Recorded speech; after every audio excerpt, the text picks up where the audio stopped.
Solusinya lalu bagaimana supaya tidak menjadi nadar, supaya kurban ini tetap berhukum kurban yang sunnah, sehingga nanti pentasarufannya atau pemberian dagingnya, pembagian dagingnya ini menjadi lebih leluasa. Maka kita tidak perlu menyampaikan kepada pihak panitia atau kepada pihak orang-orang yang bertanya kepada kita untuk apa hewan ini, tidak perlu kita jawab dengan ini kurban saya. Tidak perlu jawab seperti itu. Taruhlah misalkan ada orang yang bertanya kepada kita saat kita itu ingin berkurban dengan sudah adanya hewan, lalu kita ditanya untuk apa hewan ini, maka kita tidak perlu menjawabnya dengan ini kurban saya.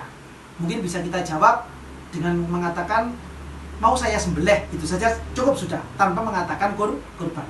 Ini akan saya sembelih nanti. Atau misalkan dengan jawab, ya nanti kamu akan tahu sendiri. Itu sudah menjadi jawaban cukup untuk tidak menimbulkan pertanyaan kedua bagi si penanya tentang hewan yang kita miliki.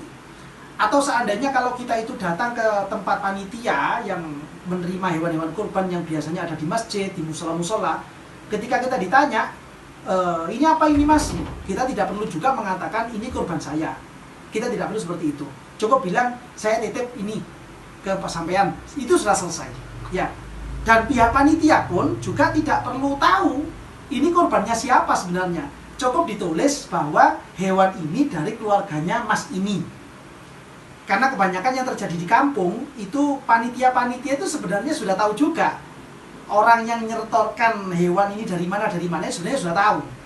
Seandainya saja kemudian pihak panitia itu tidak tahu hewan ini dari mana, taruhlah mungkin karena yang pengirim hewan kurban ini dari orang yang jauh atau dari lokasi yang berbeda, sehingga kemudian diantarkan sama pihak lain, lalu pihak lain yang bilang kepada panitia, mas ini hewan kurban dari Pak Muhammad misalkan.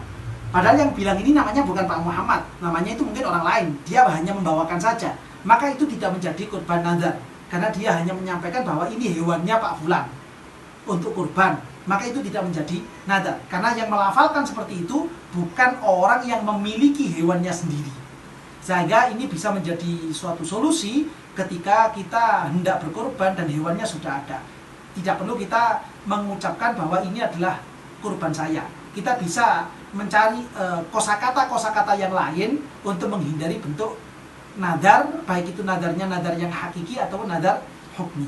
Mungkin kiranya ini suatu solusi untuk kita semuanya, supaya kurban kita tidak sampai menjadi kurban wajib, tapi tetap pada posisi kurban sunnah, yang konsekuensinya nanti supaya kita lebih leluasa di dalam membagikan daging kurban ini kepada orang-orang di sekeliling kita, sehingga kurban kita menjadi bermanfaat kepada orang yang banyak.